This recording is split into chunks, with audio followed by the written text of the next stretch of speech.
Clàudia viu a Burjassot fa més de 17 anys. És provinent de la província del Chaco, al costat del riu Paranà, a l'Argentina.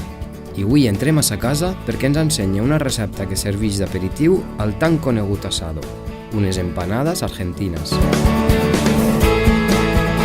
Hola, bon dia. El meu nom és Clàudia i soc d'Argentina. Visc ací a Burjassot de 7 anys. Jo soc del nord d'Argentina. La meva ciutat s'anomena Resistencia, província del Chaco. En l'idioma toba significa casa, de cazar i pesca. Vaig a preparar una recepta de la meva terra que s'anomena empanadas argentines. Els ingredients són 1 quilo de cebes, 4 ous, carn mixta, ternera i porc, sal, olives, comí i les discos d'empanades, obleas o massa d'empanades. Primerament vaig a ficar una poqueta d'oli. Vaig a ficar les cebes. Aquesta recepta es menja generalment els diumenges, quan està tota reunida la família. A totes les argentines els agrada molt aquesta recepta. Ara vaig a ficar la carne capolada. La sal al gust de cadascú. 2 culleradetes de comí seria la quantitat. En la meva ciutat hi ha la Fiesta Nacional del Dorado. El dorado és un peix que pot pesar 50, 60, 70 quilos. Guanya el que pesca el peix més gran. Esto ja quasi està.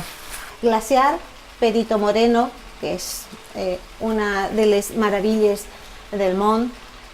També estan les catarates de l'Iguazú, considerada altra meravella del món. Això ja està. Té que estar més fred, si no me molla la massa o la pasta. En Argentina el preparat fem el dia d'abans, perquè així els ingredients se concentren més i sobretot per la massa, no la desfase. Ara vaig a tallar els ous. No molt talladet, Ara vaig a ficar a la preparació. Molt bé. I ara vaig a ficar les olives. Ara vaig a començar a armar les empanades. Més o menys una cullerada de preparació. Ara, tancamos. Comencem a fer la rebollada. En Argentina, diguem, repulgue.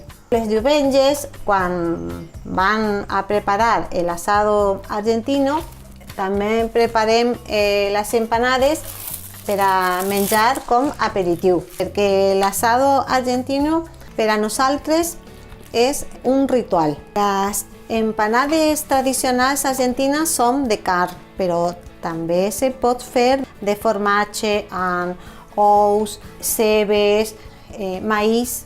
Los discos de las empanadas podem trobar en qualsevol tenda d'articles latins. En botigues àrabs també en podem trobar. Tinc el forn precalentat en 200-215 graus més o menys. 25 minuts, 30 més o menys. La meva mare tenia orquídies al seu pati. I per a setembre, per a la primavera d'Argentina, estaven totes plenes de flors. Aquests quadres són per a la meva filla. Quan tinga la seva casa, els colgarà. Això és la yerba mate, la bombilla de metal, no la bombilla de la llum. El mate, la yerba. Ara ficamos aigua i xuplem. Espaiet que crema. La meva ciutat, sobretot l'interior, és, diguem, el crisol de races, perquè hi ha espanyols, italianos, alemanes, jugoslavos, russos, romanos. Per això hi ha moltes roses amb ulls verds, blaus. Ara vaig treure les empanades i ja podem menjar. Això està boníssim. Esperem que vos agrade a tots i totes. Activats amb un bon mate calent, Clàudia ens ha donat llum i color a la gastronomia argentina com si fora un dels seus quadres. El seu entusiasme i la seva bonomia ens ha amerat tant com la bona olor de les seues empanades.